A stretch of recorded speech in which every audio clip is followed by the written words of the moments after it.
Welcome to History with Sirius. I am your Imperial German Jackal host Sirius, and today we will be taking a dive into a general overview on one of the most infamous conflicts in human history.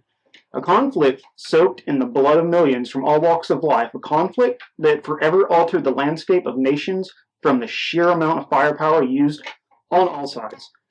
A conflict that brought about the end of some of the world's most powerful empires who existed for hundreds of years. A conflict that destroyed monarchies in its aftermath, and a conflict that would go on to affect world history for decades to come, leading to a second, deadlier war, and even over a century later, we still see the effects of this time in history. What I am talking about is what in its time was called the Great War, although we now know it as World War I. Welcome to the trenches, comrades, and remember, none of us are expected to survive. The year is 1914, and we need to focus on Europe for now and take a look at some of the major countries that would go on to play a major part in causing the continent to spiral into a hellfire of slaughter and destruction. The major countries we will be watching are going to be the Austro-Hungarian Empire, the Russian Empire, the German Empire, France, Great Britain, Belgium, the Ottoman Empire, Italy, and finally the United States. These countries are going to be the major participants of the war, and three of them are going to be the major cause of the descent into war, with many factors leading down the road of destruction. Not only from the tensions that arise between the major imperial powers at the time, but also countries' nationalism playing a role in the start of the war.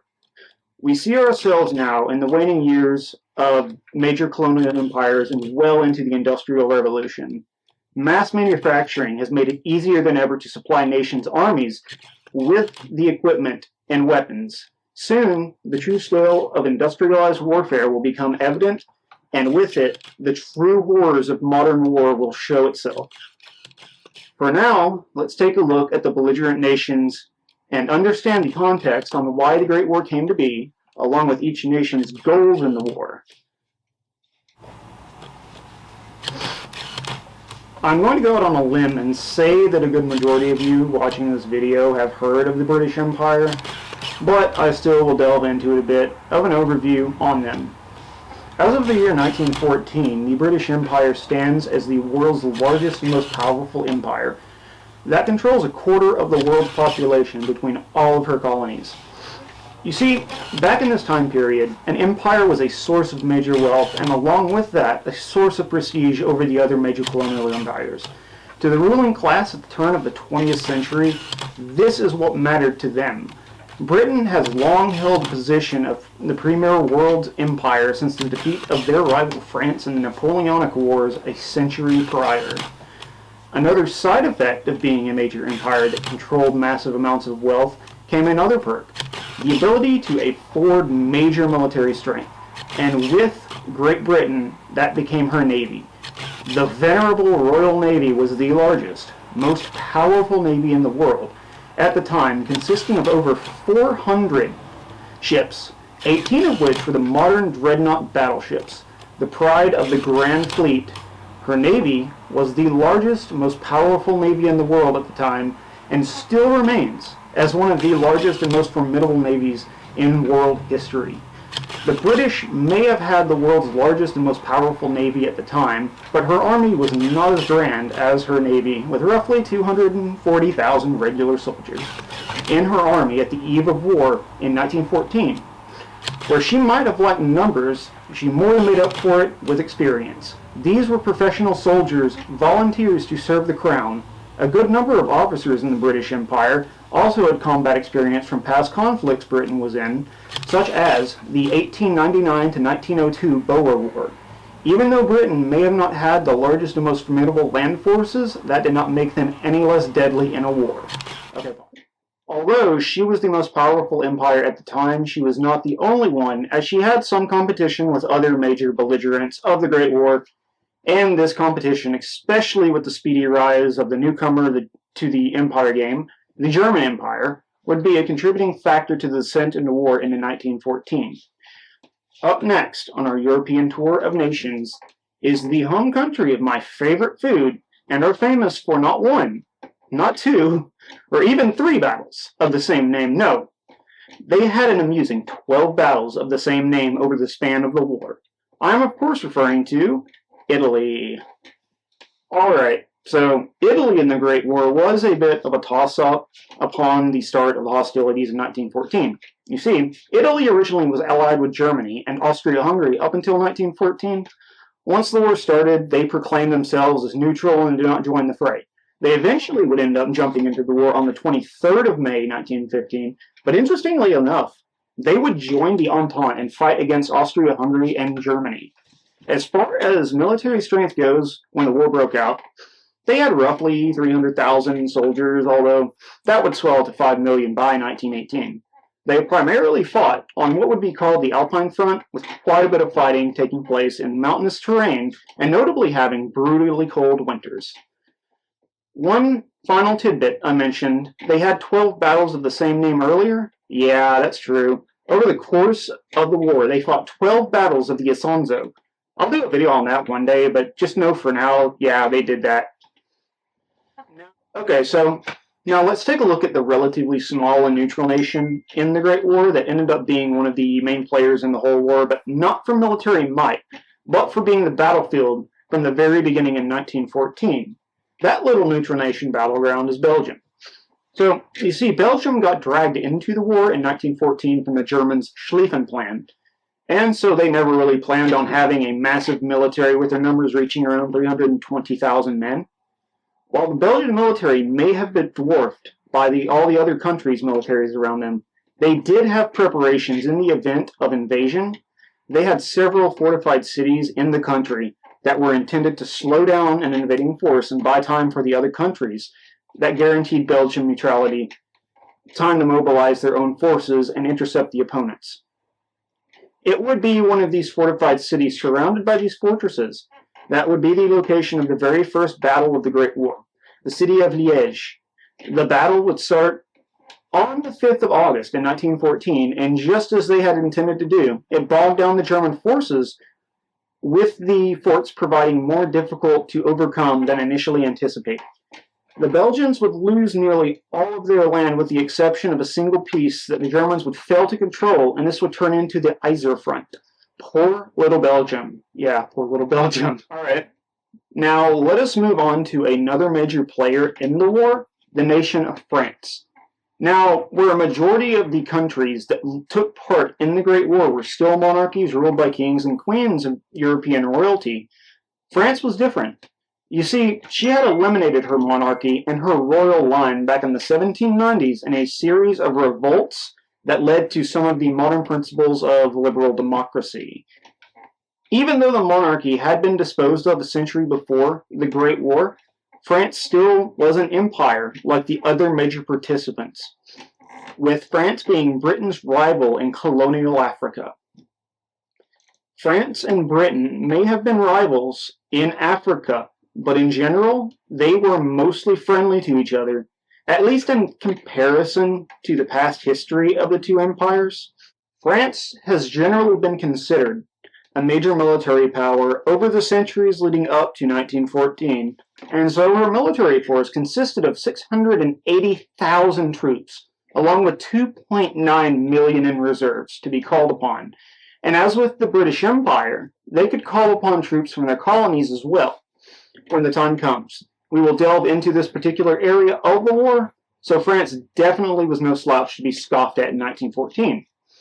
I will touch on this a bit right now, but some of you may have actually seen people calling France and the people of the French Empire cowards, as spineless people who surrendered once the fighting started. This is so far from the actual truth when you look back at the history of France and her people. France was extremely formidable for centuries, in all honesty, especially during the Great War. We will definitely go down that rabbit hole another time. I just wanted to bring that up, that, French weren't spineless cowards, because they're not. Okay, so moving on. To France, the German Empire was more of a threat to their country than at this current point in time, for good reasons, because you see, about 50 years before the outbreak of World War I, France and a small nation called Prussia who was a part of the North German Confederation, went to war against each other in 1870. This war ended in defeat for France, and she was humiliated by the North German Confederation's victory. In the aftermath of the Franco-Prussian War, the states in the North German Confederation took control of the regions of Alsace and Lorraine that were previously under the flag of France. Not only did these states gain more land with the defeat of France, but with Prussia under the leadership of a man known as Otto von Bismarck, consolidated all of the states in the North German Confederation into a single, greater Germanic country. You may already be able to guess what country this is already. It's the country of Germany. And so on that, let's move to the German Empire, also called the Second Reich. The newcomer quickly becoming a force to rival the other empires. The ruling class was generally concerned if they did not expand their empire, they would slowly be choked out of existence. To build the empire, they needed a powerful navy to rival Britain, and Alfred von Tirpitz oversaw the building of the High Seas Fleet. Ah, yes, the German Empire. The country that my character, Sirius here, is from, and who fought for from 1915 to 1918, and wearing the uniform of the Kaiser's army. Right now, I got it on. It is the glorious land of sauerkraut and schnitzel, the country that is 0-2 in losing world wars and still coming back to power despite being broken as a nation, not once, but twice. Now, as I brought up earlier, the German Empire was a fairly young nation in comparison to the other belligerents of the Great War, only having been officially formed as a whole country in 1871 under the Iron Chancellor, Otto von Bismarck. Although it was a young nation, it had quickly gained prominence as a formidable force to be reckoned with in 1914. Germany had become an industrial powerhouse, with companies like Rheinmetall, Krupp, Mauser, Bayer, Siemens becoming crucial companies for both pre-war Germany and wartime Germany. Also, the German chemical industry in itself was prominent and massive, seeing as they supplied a significant portion of the world's chemicals and dyes. So much so that the khaki dye that the British used for their uniforms actually came from Germany. So, I will say that industry is not the sole thing Germany was known for at the time, not by a long shot. Germany itself, and with Prussia that came before them, were a fairly militaristic society who took a great deal of pride in their army. If you think of it this way, so the British have always prided themselves in their navy. It was the Grand Fleet and the pride of the nation. Well, Germany was similar, but with their army, and the German army around the start of hostilities in 1914 was no slouch to be taken lightly. In the standing army, they had roughly 840,000 men, with another 3.8 million they could mobilize with their reserves and territorial forces. One thing about Germany is they share the same conscription system that a lot of other countries at the time used. During this time, all young German men were required to serve 2 or so years in the military. Once they finished their service, they would be dropped back into the reserves, where yearly training took place until they reached the age of 45. Essentially, during this time, they could be recalled back into full service in the event of a war being declared. Unfortunately, enough for them in 1914, war were declared. Alright, so I did mention earlier that Germany did pride itself in their army, but it soon became apparent that they would need more than just a land force to solidify their power in the world stage. Kaiser Wilhelm II wanted to join the British and gain the prestige that came with having a formidable naval force as well. So, by the time 1914 came around, the Kaiserliche Marine had also along the lines of 260 naval vessels. This would make them the second largest navy at the time, behind the Royal Navy at the start of the war. You might be able to guess that Germany building a fleet that could rival the Royal Navy was not something that pleased the British.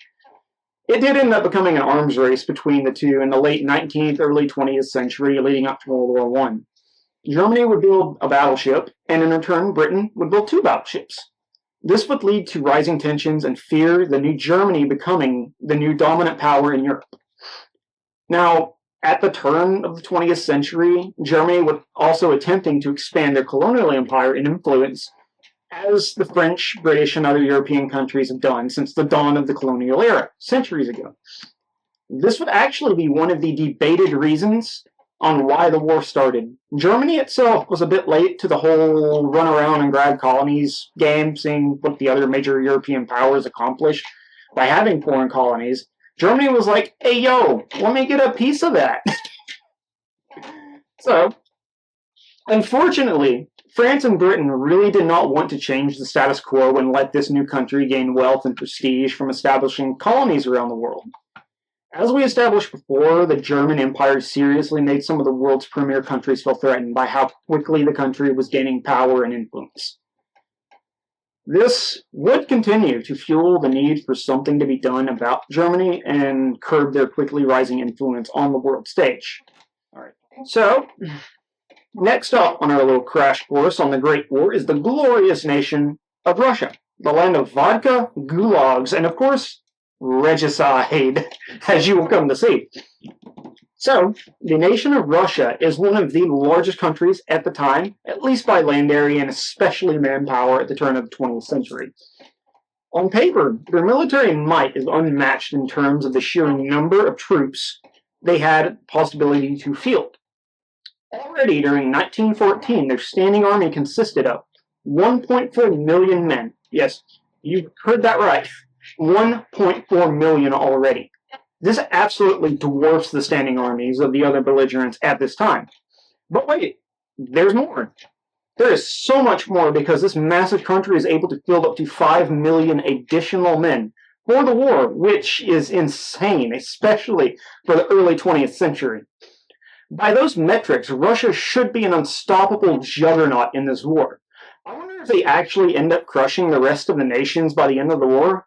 Logically, they should be able to, right? More men equals the ability to win any engagement, right? Okay, so Russia should turn out great at the end of this war, right? I don't think they would suffer any kind of revolution because of the war. Oh well, we'll find out how this war goes for Russia down the road. Alright. So, Russia has an ungodly amount of men in their army. So, now what about their navy? Well, in all honesty, the Russian Navy is somewhat underwhelming, to say the least compared to some of the other major players in the Great War. Generally, when you think of Russia, their naval prowess is not exactly the first thing that comes to mind. I'm looking at you, 2nd Pacific Squadron, and especially you, Kamchatka. Some of you may actually get that reference, but if you don't really know what that means, don't worry, I'll definitely go into that in the future. It's great. It's so hilarious, but sad at the same time. So, one other thing I need to explain is something that will contribute to the beginning of the war. This is just a brief overview, but I will definitely dive into it deeper in the future. So, Russia having so much manpower and military might makes them the de facto defenders of a group of people living in an area called the Balkans. So, basically, Serbians, Bosnians, Bulgarians, and so on. Russia has always viewed themselves as defenders of the Slavs, and this desire to be the protector of the world would be one of the major factors as to why the world descended into catastrophe. So, on next, we're going to Australia, New Zealand, and Canada. So, we have a few countries I will be grouping together since they were all dominions of the same country during the war. And these countries, of course, the wonderful people hailing from down under, and the one island nation that some maps seem to inexplicably leave out because it may or may not exist. Australia and New Zealand. And secondly, our friendly neighbors from the Great White North, lovers of hockey, syrup, and Tim Hortons, the unexpected war crime committing Canucks. I of course mean Canada. But yeah, these countries played a major role in this war on all fronts, from the shores of Gallipoli to the trenches on the Western Front, from Vimy Ridge to beneath Messines. Many fought and died under the British Crown during this war, to the point where it is controversial where the British general sent troops from these countries to the slaughter first. So let's check out Australia and New Zealand first. So, by the numbers over the course of the war, Australia and New Zealand both have much smaller numbers of troops in comparison to their other major powers, with both having less than 100,000 in 1914. And over the course of the war, they had roughly 500,000 enlists, so not a massive number in comparison to the rest. As for the Canadians, the same thing applies to them as well in 1914, except at the start, Canada had a ridiculously small amount of troops at the beginning of the war, with only 3,000 in the Canadian Expeditionary Force. Once the war kicked off and the Crown called up for more personnel to join, Canada had roughly 420,000 people enlist during the war. 420. Alright, so these three countries were on their own separate countries, but were still British dominions, which is why when the British called for more troops, these three sent them. And there is some controversy, as I said earlier, where the British generals sent the Anzacs, that's the Australian and New Zealand Army Corps, that's what that stands for, and Canadians on riskier and more dangerous operations instead of wasting British troops. That was something I will end up covering eventually. There are a few things I would actually enjoy covering with the Canadians in the future. In future videos, honestly, as the infamous Canadian war crimes and the sheer vicious determination during some battles like Vimy Ridge, it could be argued that they were kind of like stormtroopers or shock troops, the Canadians. But for now, let's move on to another major player, one of the older empires in existence at the start of the war, and one of the empires that will be destroyed in the aftermath of the war. And of course, the one empire whose leader is known for the onion hat. I get that, you know. It's called the Ottoman Empire. Now, on the eve of World War I, the Ottoman Empire truly was a shadow of its former self. Once a major empire that could rival the best of the other European empires, they had been in great decline for a while before the war broke out. At the start, they had somewhere along the lines of 150,000 men and would go on to field about 2.8 million troops over the course of the war. So, initially, the Ottomans were neutral in the August of 1914, but were quickly dragged into the conflict by October of 1914 and was on the side of the Central Powers alongside Germany and Austria-Hungary. In terms of what the Ottoman Empire is best known for during the war, it was committing genocide against the people of Armenia, which up to 1.5 million Armenians were killed. That dark point in the history of the Great War will eventually get its own video. It deserves its own video, in all honesty, because, you know, it's the Armenian genocide. So, coming up next, on the last stretch of our coverage of major powers and participants in the war to end all wars, we have the Austro-Hungarian Empire. The empire that was the tinderbox which started the conflagration of destruction that was World War I. This empire was a joint monarchy variety, which is a rare form of rule. The Austrian and Hungarian government was separated into their own, but they were under the rule of a single monarch. One of the interesting facets of the Austro-Hungarian Empire was the diverse collection of nationalities under the rule of the empire.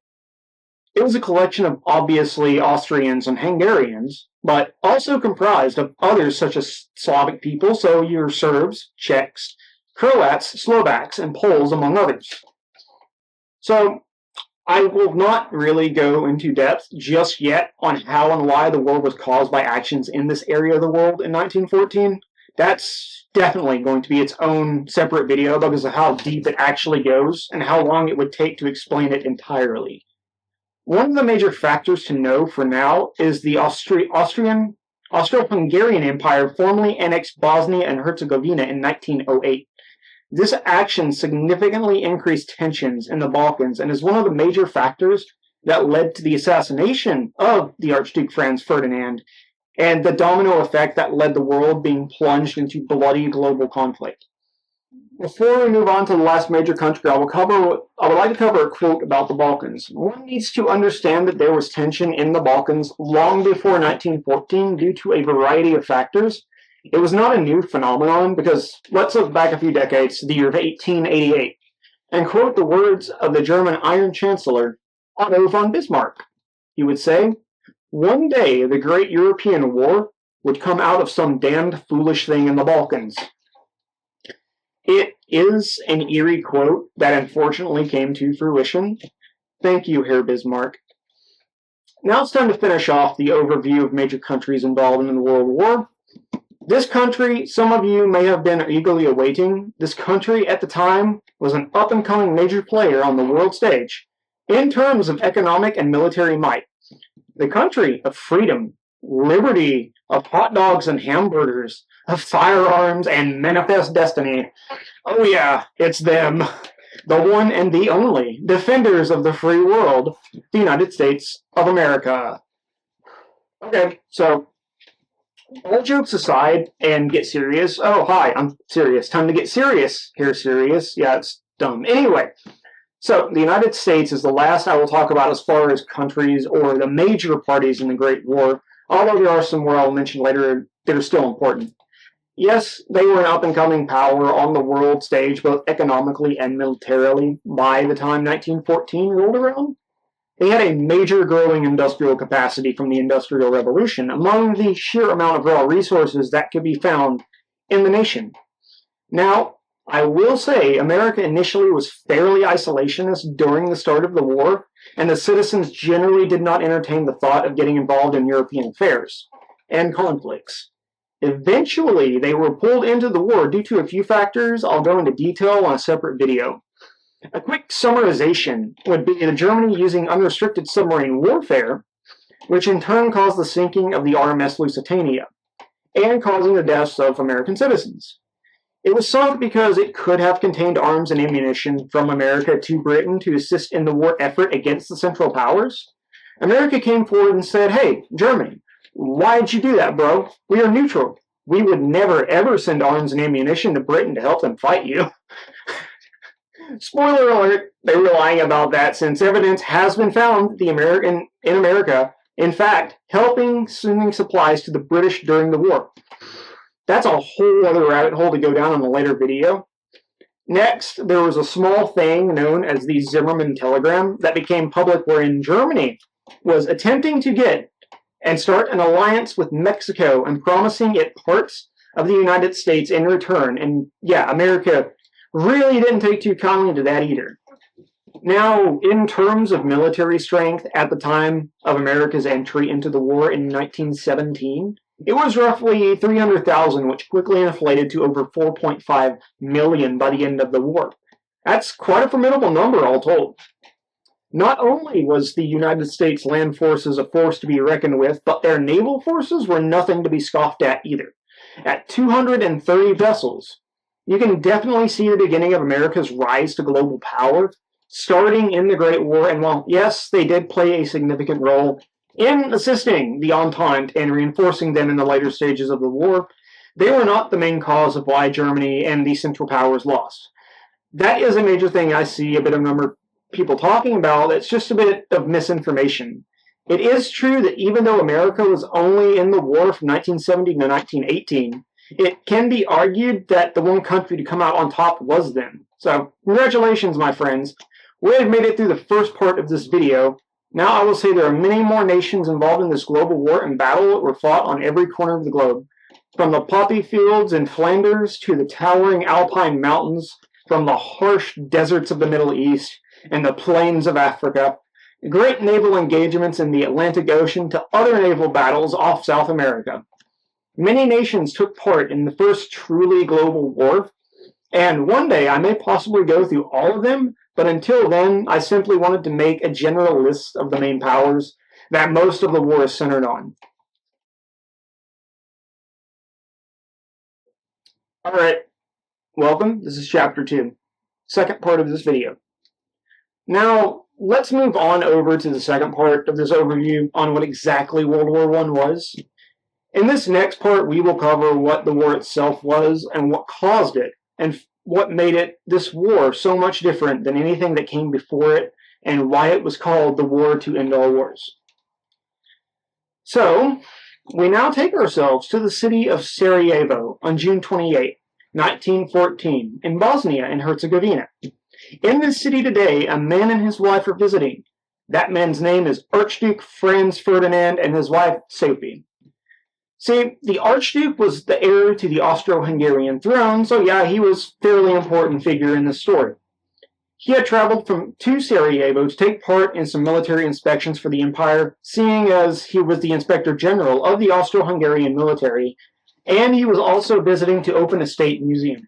While he was in the city, there was a group of Serbian nationalists by the name of the Black Hand, and one member among them was named Gavrilo Princip. Remember this name for later, he's kind of important, so I definitely would like to do an in-depth video on the entire assassination, but for now, I'll give you the short version. The Black Hand was a group that wanted to unify the South Slavs, including those under the Austro-Hungarian rule, to create a greater Serbia, pretty much.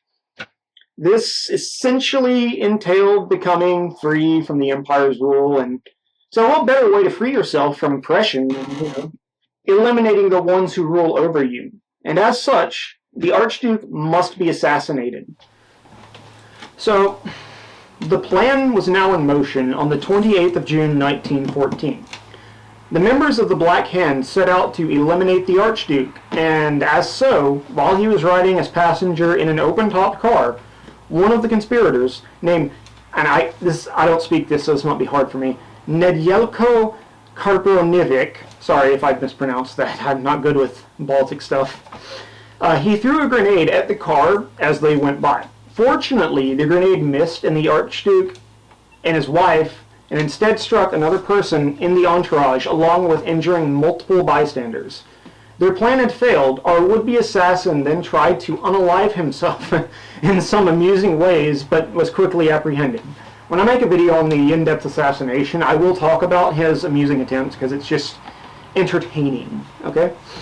Now, continuing on, you would think that after narrowly avoiding an attempt on your life that, maybe, just maybe, you might want to leave the city you're visiting and go back home, right? Well, not our friend Franzi boy, nope. He decided to continue his trip in Sarajevo by visiting the wounded from the earlier attempt. Yeah, I don't think that might have been the best idea at the time, but you do you, Franzi boy, you do you. Alright, so now we move on. Later in the day, the Archduke's car is underway again. This time, the driver mistakenly takes a wrong turn, and it, just so happens, it brought him right to the spot where another member of the Black Hand was, a 19-year-old called, you guessed it, Gavrilo Princip. And now it all begins, the conflagration that will engulf the European continent in the flames of war.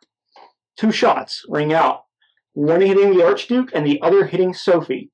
Within the hour, they would be both dead, and just like with one simple young man's decision to take the shot, the dominoes would start to fall. A cascading event of leaders making decisions and complex alliances, dragging more countries into the inferno. It's just about 1 month, Europe would be one of the worst wars humanity has ever seen. So this is one thing that has always interested me about how the war was started. Not the assassination itself, but how the conflict came to be from people's choices. Some people today may ask, well, couldn't the leadership from all the countries involved see that it would lead to such an awful war?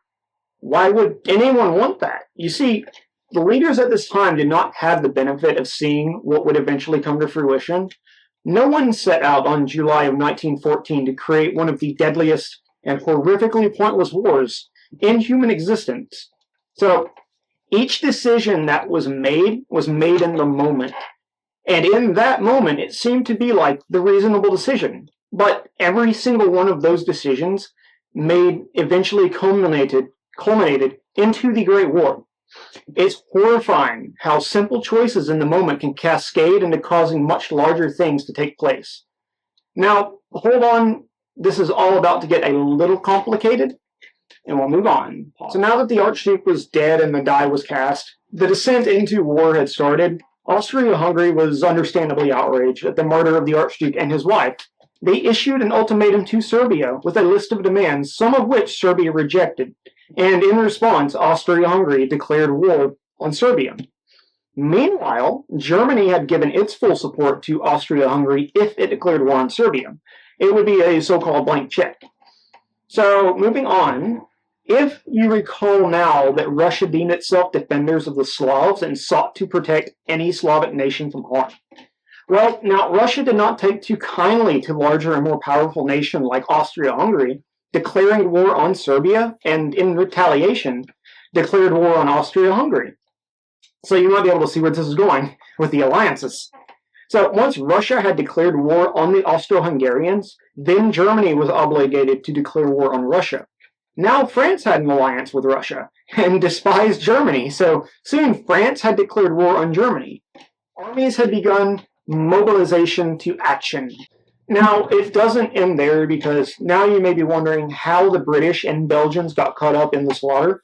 Well, this is going to need a little bit of context and background information to understand how they declared war. So, the German Empire had planned beforehand that in the event they had another war with France, they would need to march on Paris as soon as possible because with the alliance France had with Russia, it would be fighting a war on two fronts. And so a man named Alfred von Schlieffen devised a plan called, the Schlieffen Plan. Yeah. So, the plan called for Germany to swing up through neutral Belgium to flank the French instead of facing the fortifications they had constructed in the time since the Franco-Prussian War.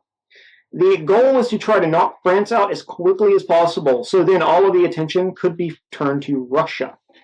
The battles start in August of 1914, with both sides gleefully marching to war, to fight gloriously and vanquish the foe. This would be the first major war on the European continent between near-peer countries since the Franco-Prussian War in the 1870s.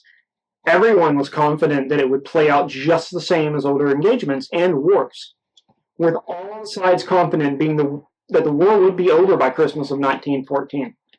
A quick, glorious war is all that they thought it would be, but how terribly wrong their assumption was. If they had paid attention to some earlier conflicts like the American Civil War or the Russo-Japanese War, they might have seen the warning signs that war was changing, and in such, the tactics needed to change.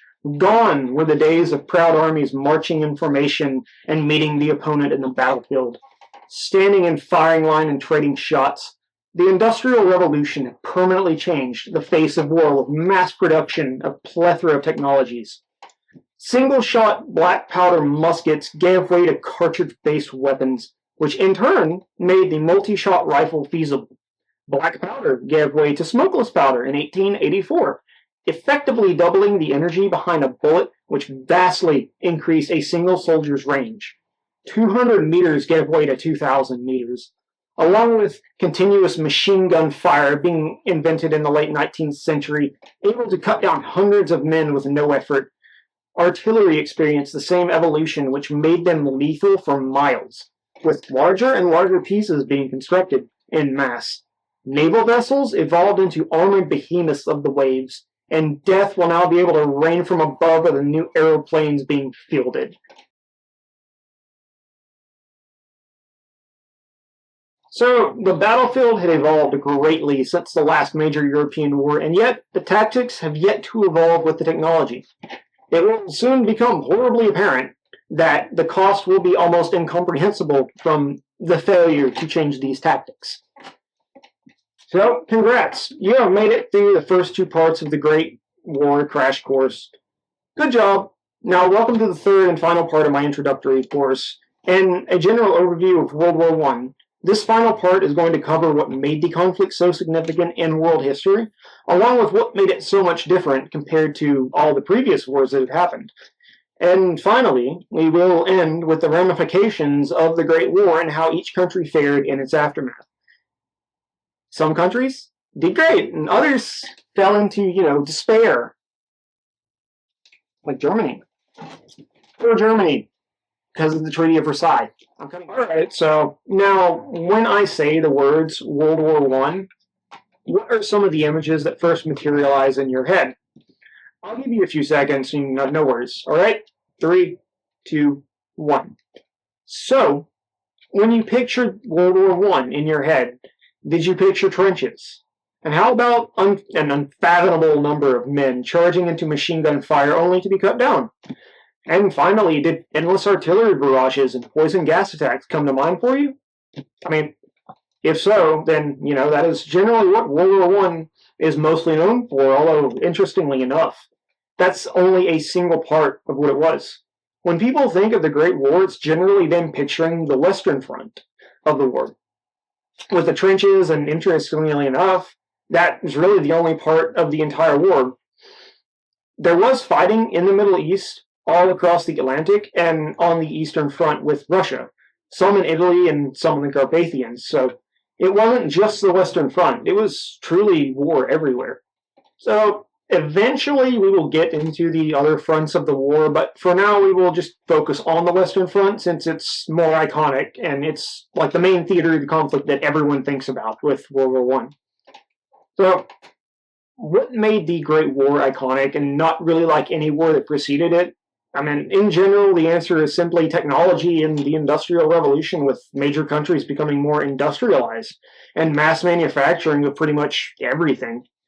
The ability to raise and supply massive armies had become feasible, and in such they grew in size.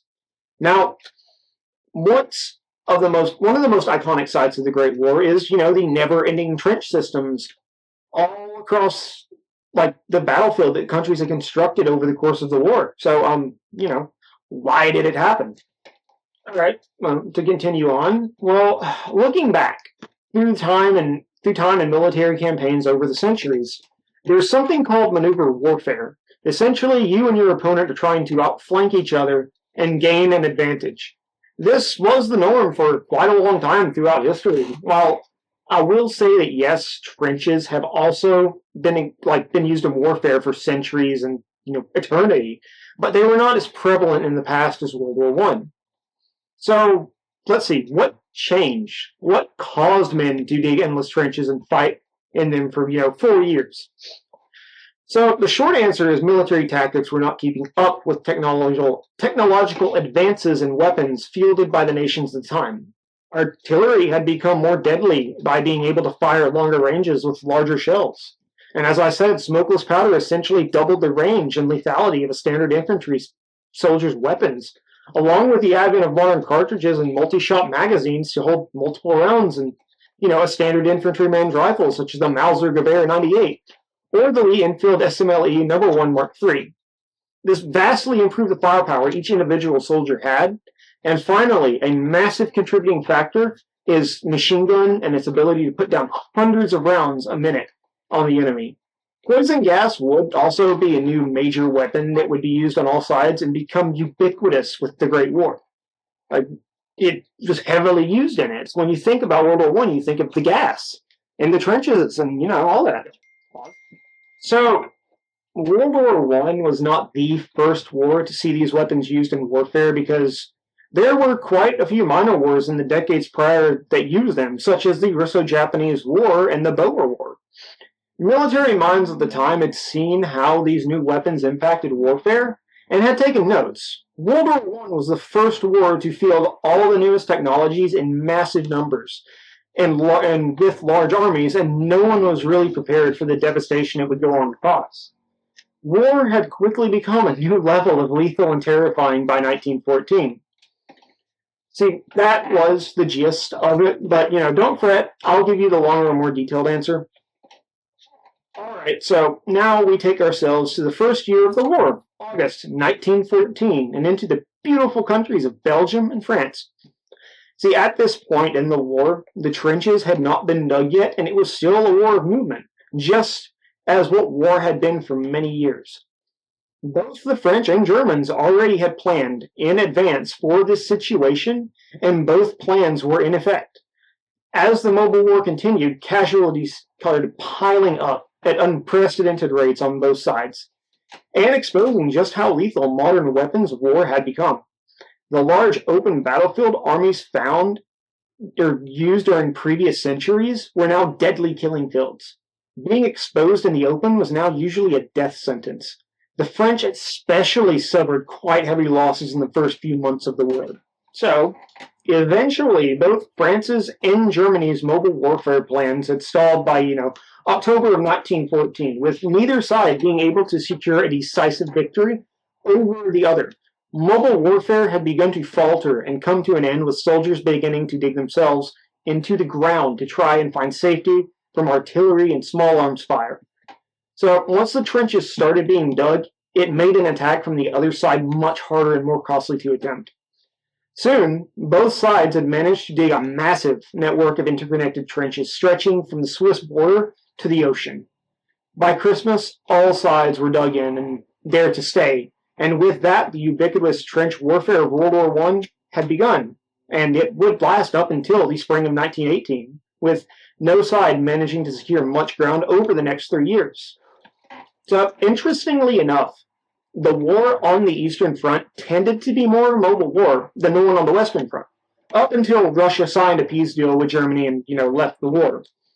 So, after 1914, the war kept raging and poison gas began to be used by all sides in 1915. Yet nothing could break the stalemate on the Western Front. 1915 was just a continuation of the stalemate from 1914. It was also the year of the Gallipoli campaign, where Anzac suffered heavy casualties from the defending Ottomans, which is Australian and New Zealand Army Corps, as I said before. This also marks the year where Italy joins the war and declares war on Austria-Hungary and Germany. One more event to note about 1915 is the Ottoman Empire beginning the Armenian genocide.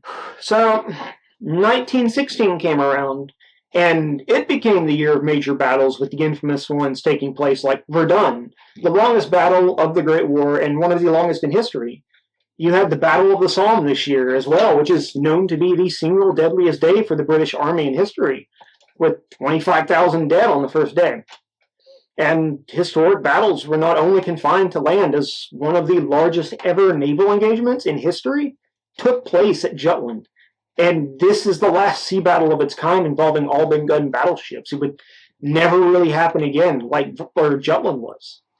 So, by the time 1916 came around, each nation was desperate to find ways to break the stalemate. Some countries, like the German Empire, would start to develop new units and tactics in an attempt to overcome the French and British lines. This would lead to the formation of the stormtroopers. These were highly trained small units that pioneered small unit tactics and specialized on assaulting enemy lines quickly and aggressively. There would be a small experimental unit formed and used in 1915 in an effort to test these new tactics, and they would show promising results, leading to the training and use of the stormtrooper unit extensively in the German Spring Offensive of 1918. They proved to be highly effective in this offensive, but ultimately suffered heavy casualties when the offensive stalled.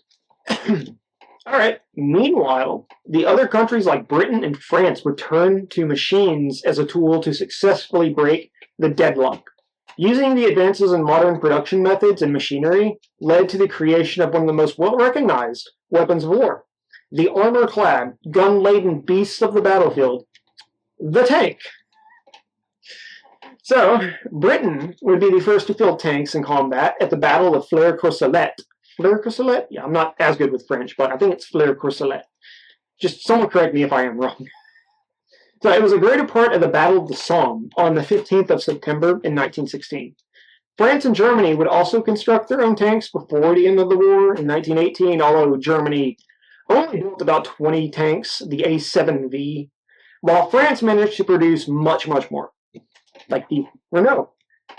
So the battlefield would forever change with the introduction of tanks, and they were going to be vital in the subsequent wars, like, the sequel to World War I. So, the year is now 1917, and the war still rages on. It's been 3 exhausting and bloody years of war, and the end still does not seem to be in sight.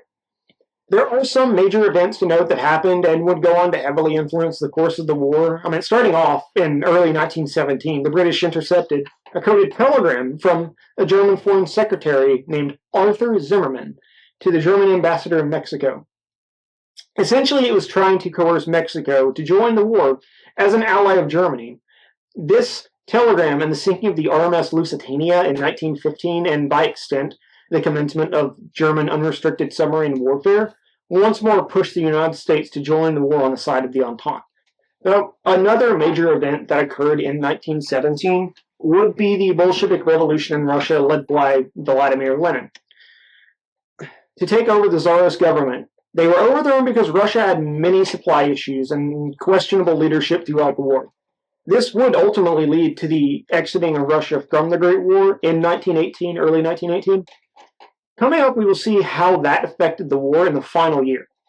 Oh my god, everyone. We did it. We made it to 1918. This is the final year of the war. The ultimate climactic conclusion to the Great War. This will be awesome. So, here we go. First thing to cover would be that Russia officially exiting the war and signing a treaty of Brest-Litovsk between Russia and the Central Powers. This move would free up a massive amount of Imperial German troops that would be transferred over to the Western Front. This would make it possible for Germany to focus on the Western Front solely and try to achieve a final decisive victory against the Entente, which nearly happened during the spring. So, it is now the 21st of March, 1918, and Germany initiates an all-out gamble of an offensive against the Entente in an effort to finally break the stalemate and gain the upper hand in an attempt to end the war. This offensive would be known as the Kaiserschlacht, which translates to Kaiser's Battle in English. It was a series of offensives initiated by the German army in the spring of 1918. The goal was to try and overcome the Entente before the United States could fully mobilize its massive wave of fresh troops and supplies to the Western Front. If they were able to, it would be a death sentence for Germany. This was their final shot at achieving victory. Shockingly, the German spring offensive actually did catch the Entente off guard.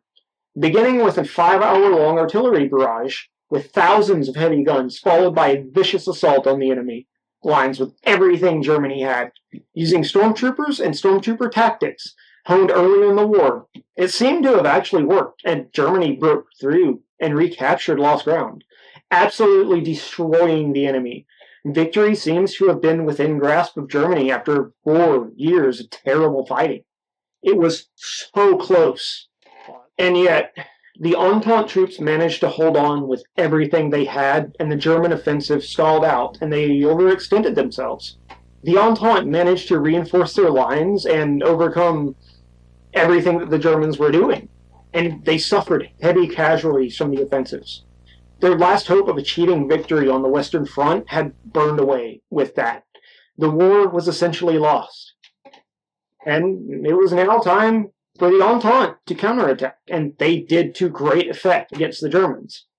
The German troops were unable to repel the offensives, and by the time October of 1918 came around, the war was very obviously lost for Germany, as they were pushed back behind a series of defenses called the Hindenburg Line. Nothing could save Germany now. It was over. So, it is now 11 o'clock on the 11th day of the 11th month of the year of 1918, and for the first time since the fall of 1914, the guns on the Western Front fell silent. The armistice between Germany and the Entente had taken effect. Germany had lost the war. The bloodiest war the world has ever seen up until that point was finally over. So now let's move on to what is known as the Treaty of Versailles, which was signed in June of 1918. And it dictated the terms of the peace that Germany had to abide by. This treaty would basically cripple Germany for the foreseeable future because one of the stipulations in the treaty is, the German military being massively reduced in size in an effort to prevent the nation from being a serious threat to anyone. So, a little side note I will add to this is, remember when I brought up that France despised Germany for what had happened with the Franco-Prussian War in 1870 and 1871? So, the reason the Treaty of Versailles was so harsh against Germany partially had to do with France wanting revenge against the Germans for their humiliation from that conflict.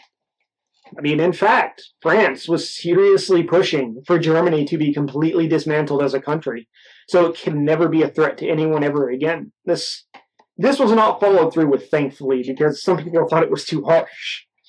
But, not only was Germany crippled militarily, but they were broken economically as well, having to pay insane amounts of war reparations in the aftermath. All told, Germany, in the aftermath of World War I, was crippled and broken. Another thing in the aftermath of the war is the loss of the monarchy. Kaiser Wilhelm II abdicated the throne in 1918 and went on to exile in the Netherlands. After the end of the monarchy, a new government was set up in Germany, and it would be called the Weimar Republic. This would not last long, though, because in the ashes of the destroyed Germany, a radical nationalist group would be born and would soon take control in Germany, and you might know who that is. And as we draw to a close in this video, the final thing to cover is what effects did this war have on the future of the Earth and humanity? Well, quite a few actually, and some of these effects can still be seen and felt to this day over 100 years later. For one, military tactics obviously heavily changed after the war in an attempt to never repeat the trench warfare again, since, no country wanted to live through that kind of war again. So, another immediate effect would be the Great War. The war to end all wars would, ironically, cause an even greater and more deadly war. That, of course, is World War II. In its basic form, it was just a continuation of the Great War. And interestingly enough, the time period between 1914 to 1945 could also be called the Second 30 Years' War.